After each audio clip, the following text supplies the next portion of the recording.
So many people are familiar with physicist Robert Oppenheimer's famous saying after, the atomic bomb was first exploded, which is, "I am become Shiva, the destroyer of worlds." And it's pretty obvious in a setting like that a scientist can see a connection between their work and some evil purpose. But many times there are unexpectedly evil things that can come from scientific work that one does. And so the question is, what can one do or should one do if your work, your discoveries as a scientist are abused? I remember first encountering this idea when I was a freshman or a sophomore at Yale, and I was first beginning my training as a scientist.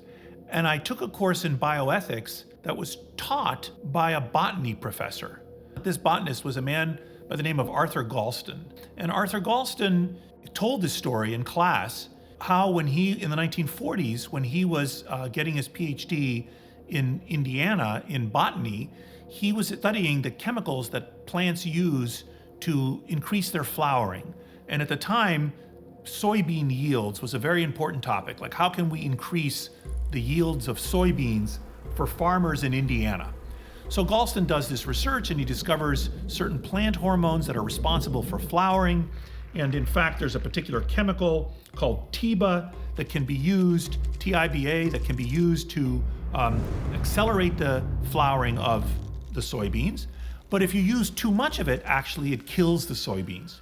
So Golston publishes his dissertation on the flowering of soybeans and sort of forgets about it and goes on to do a bunch of other interesting things.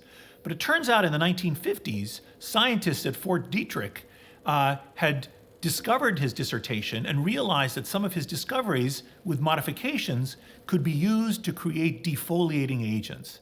And actually, Golston's work was ultimately used in the creation of Agent Orange, which was this toxic chemical that was used to defoliate the jungles in Vietnam.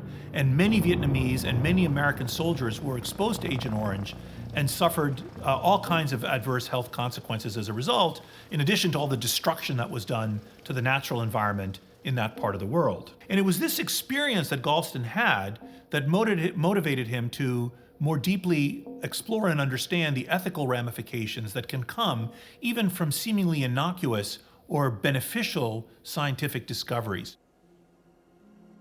In around 2001, I became very interested in spreading processes in social networks, how things might spread in social networks, and not just things like germs or information, but counterintuitive things like weight gain, like that my body size might depend on the body size of my friends or my friends' friends or my friends' friends' friends. And it took a lot of effort to amass the data and do the analyses that allowed us to show that there was a kind of social contagion of obesity. And we published this paper in 2007, and very unexpectedly, it caused this kind of international sensation.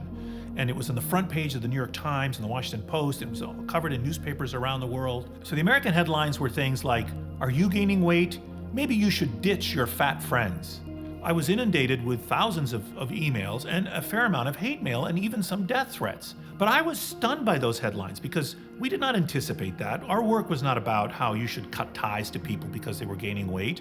Our work was simply to try to discern the social contagion of this important property, that obesity had been rising in our society, and was there evidence that there was a kind of real epidemic? I mean, people had been speaking about how there was an obesity epidemic, and we wanted to discover, was it really epidemic? Was there actually evidence for a spreading process in society of weight gain? We went back to the data and did some analyses to say, well, counterfactually, like what would have happened if you cut your ties to friends who were gaining weight? Like what would have happened to your own weight? We modeled it mathematically in the data.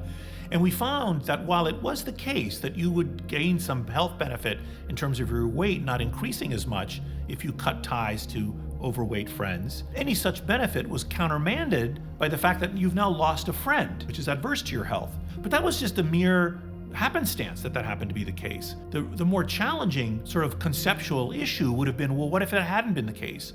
Should we never have done the work at all? Should we not have done the research that showed that obesity can spread in social networks? Should we have avoided the topic of social contagion because of the ill uses to which that work could be put?